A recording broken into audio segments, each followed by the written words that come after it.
obviously women's basketball is in a spotlight that it's never been in. And I think a huge reason for that is Caitlin Clark. Yeah, Caitlin Clark has just brought something to the game. Trying to figure out what it is interesting. I think she's brought this Steph Curry-ness to women's basketball, which is just so fun to watch. But she's doing some stuff that's really cool. So as a women's college basketball player, can you feel the impact that she has had on women's basketball where you are right now? Yeah, absolutely. It's funny. I had a camp yesterday and people were like, have you met Caitlin Clark? Have you played against Caitlin Clark? Have you done this? Have you done that? And I'm like, I haven't met her. I was like, I haven't played against her. But if you were a Division I basketball player and you're watching basketball and you love basketball, you watch those type of players. You watch games when you're not playing. So I got to watch her play a lot.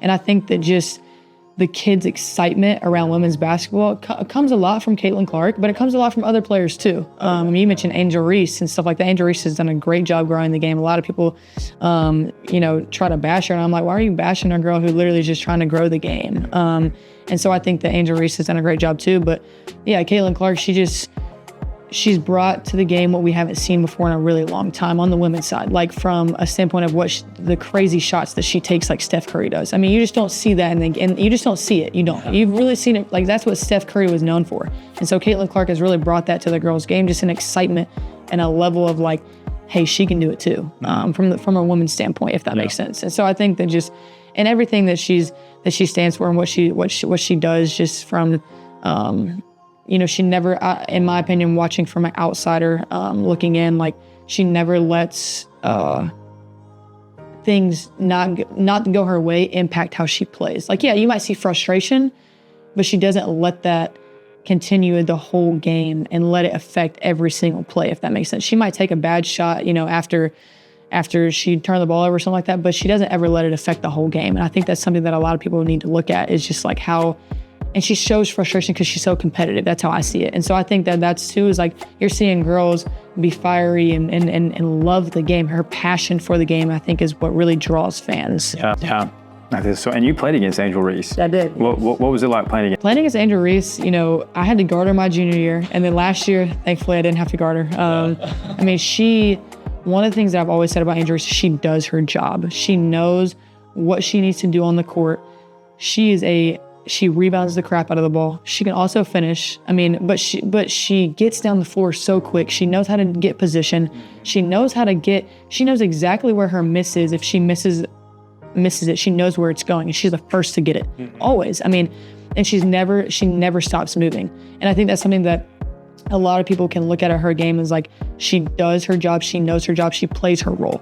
She does that. And a lot of players don't really understand their roles sometimes. And that's something that I've always, looked at from Angel Reese. She understands her roles and she does what she's supposed to do. She never takes a play off.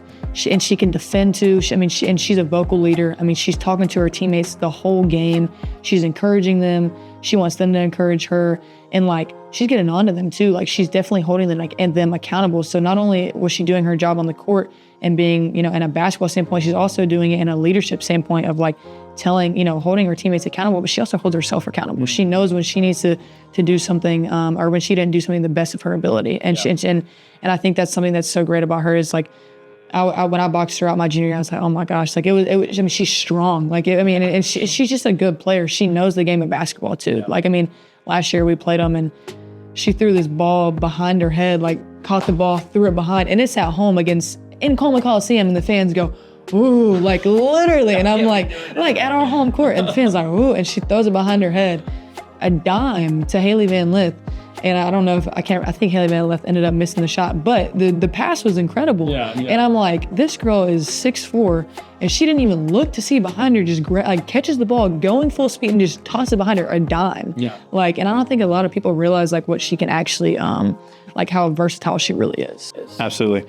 I was going to ask, because you've played against, like, Camila Cordozo, you've played against some great girls. Who are some of the girls that stand out in your mind that you've played against? You're like, this girl's at another level. Deasia Fair, she played at Syracuse. She was a point guard. That girl, she tore us up. I'll tell you that. Like, when we played them in Syracuse last year, she tore us up. My freshman sophomore year, I believe, I played against Ryan Howard. She's with the Atlanta Dream.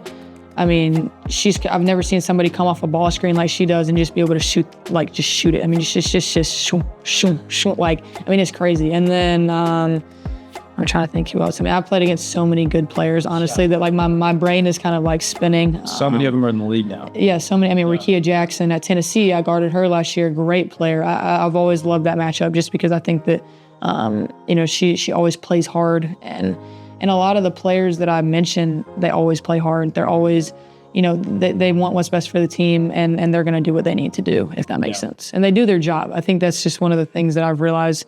And then I played with people on my Georgia team like Hugh Morrison, Jenna Stady, like all them.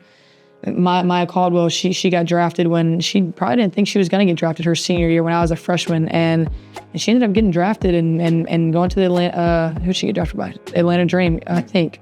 I could be wrong. Anyways, no, I don't know. She got drafted by somebody, I can't remember, but she got drafted and then she went and played overseas. And so I've just been around and played against a lot of really, really good players.